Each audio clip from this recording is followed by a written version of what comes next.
and they gave us for parliament in Mbeere North an individual who is not a registered voter.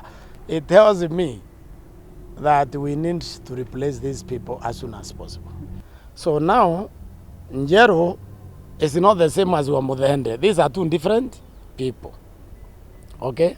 So IEBC should not have cleared that person when he's not a registered voter. For me, that registration puts out IEBC as an extremely incompetent body. Because they couldn't verify a name. What can they verify? They cannot verify a name of one person. And now in the general election, they are supposed to verify names of thousands. Do you understand that? This is really a huge indication that going to the 2027 election with this IEBC is dangerous for Kenya.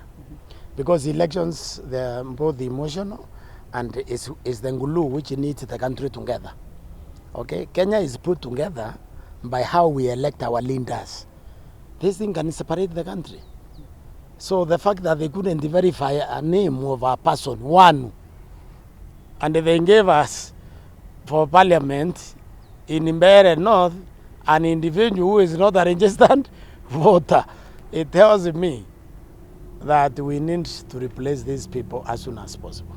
Yes. You know, once IEBC declares an area, an electoral area, you close the voter registration to guard against importing voters, importation of voters, okay, or manipulation of the electoral process in order to obey Article 81. And they had done that already. So now, Njero is not the same as Wamuthende. These are two different people, okay?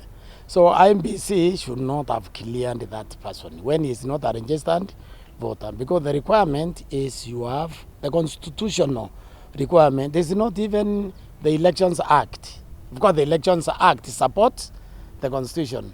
But the law of position is for you to be elected, you have to be a registered voter.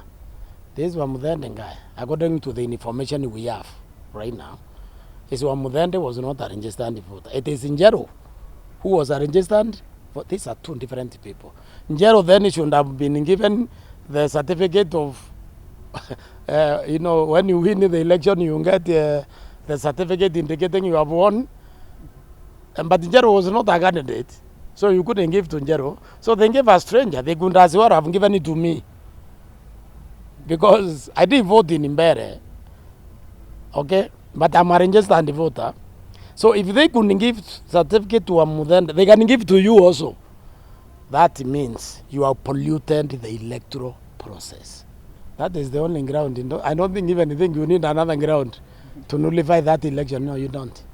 Yeah, that is sufficient. Because if you don't meet basic qualification, what else do we need? If you did not qualify to participate in the election, then nothing has happened. You see, nothing in the law, nothing has happened. You are wrong ab initio. Nothing happened, basically, because you didn't qualify to participate. So, based on that, I think they should move to court. Even on that one, they don't even need to have to move on other things. Just that. That is enough to disqualify that fellow. But also, no, I think to avoid, of course, this government doesn't care about spending public money, but to avoid using money for nothing, the best thing is just to have the run-up, the so-called run-up, and be sworn in. That would be the best, is to get now a network Karish. Yeah, is to have Karish get sworn in. I don't know now whether the law allows that. I've not looked what the law says, but I think the court has a leeway. When it nullifies an election on obvious transgression, I think it can swear in the second person. That is a supposition. It's not that I've fact on that one. I think so. I think the way they conducted this by election, they shouldn't be disbanded. You see, this was the opportunity to make Kenyans have faith in their impartiality. Then they demonstrated extreme partiality. No, they didn't even bother to pretend that they are independent. You see, at least I think Zubugadi was a very good pretender. or even Giboito.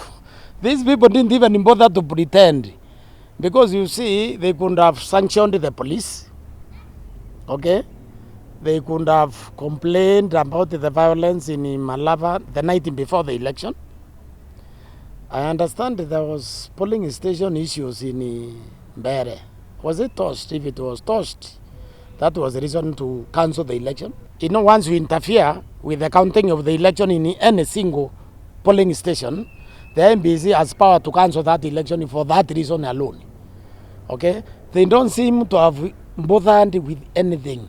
The fact that the cabinet secretaries campaigned fully, including the Speaker of the National Assembly, they did not sanction them. They know the law does not allow public officials, the cabinet secretaries, to campaign, but they allowed them to campaign fully. They didn't raise an issue. These are people who don't understand the electoral law. They don't have the basic understanding of the electoral law. Therefore, to allow them to proceed to organize the 2027 election is to sacrifice Kenya at the altar of incompetence of a few individuals who doesn't understand that their loyalty, once you take the oath of office, it belongs to the people of Kenya, not the person who appointed you. The moment you take that oath of office, your loyalty now is to the people of Kenya. Is that the IEBC, they took themselves as part of the executive. They did not see themselves as referees. Okay? They saw themselves as part of the executive. And that is wrong. You need an independent referee. You don't need a referee answering to the executive, because this is how you ruin a beautiful country like this one. Once people have no faith with the referee, what now goes in their mind? And you know, like I told you, this is a very fragile country. The tribal things is already quite entrenched in the people's mind. We tried to go over it in 2022. And then we realized we didn't even go over it. It's still there. So this is an emphasis. That behavior of the electoral body is emphasizing the fact that they signed it with the government. And if they signed it with the government, then they are no longer impartial referees. And therefore, the opposition, if they want to save Kenya, if they are also working for Kenya, because these politicians, you never know who they are working for. Other than looking at self interest, it's very handy to know where their heart really. If they truly want the Kenya that the Kenyans have died for, and they have created, they need to demand an independent electoral and boundaries commission.